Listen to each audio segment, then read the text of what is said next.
আপনার দেশে রাজনীতি করান, তাকে দরকার হলে মুখ্যমন্ত্রী বানায় দেয়, আমাদের বাংলাদেশে নয়।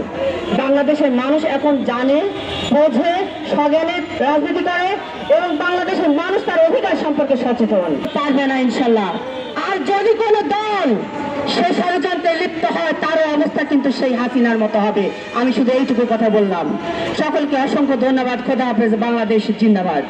ভারতের ক্ষমতার পট পরিবর্তন হয়েছিল, ক্ষমতায় আসছিলেন মোরারজি দেশাই।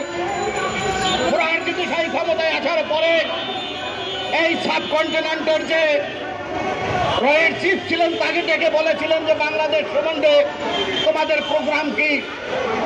তখন সেই রয়ের চিফ গান্ধী বললেন যে ছোকরা এক বেজর, সে আমাকে চোখ রাঙিয়ে কথা বলে।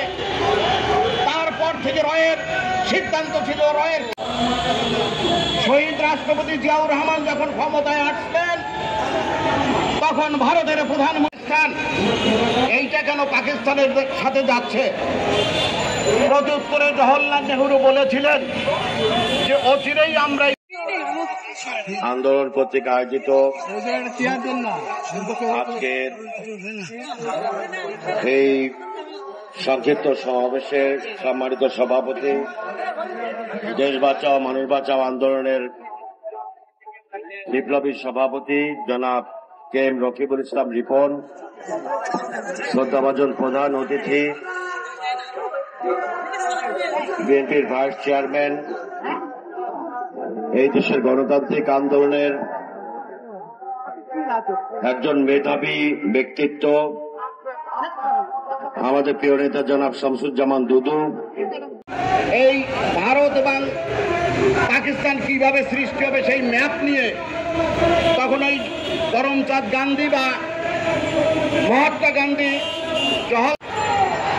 যখন সৃষ্টি হয় তখন পাকিস্তানের গভর্নর ছিলেন কায়েদ আজম মোহাম্মদ আলী জিন্নাহ। ভুটানকে যেভাবে তারা করতলগত করছে, আমাদের বাংলাদেশকেও তারা সেইভাবে করতলগত করতে চায় বা এইটাকে নিয়ে বিভিন্ন স্তরে নেতৃবৃন্দ।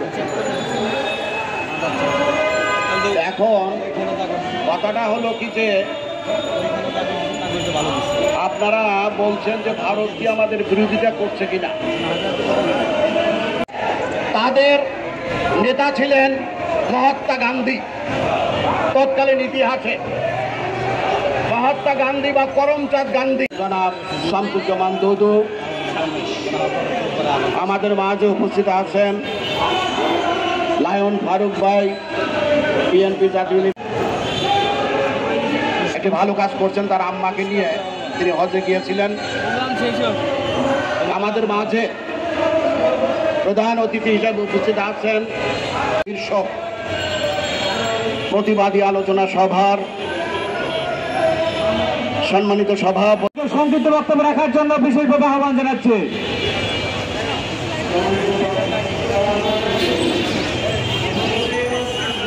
রহমতুল্লাহ ভাইকে বক্তব্য দেওয়ার জন্য আহ্বান জানাচ্ছি।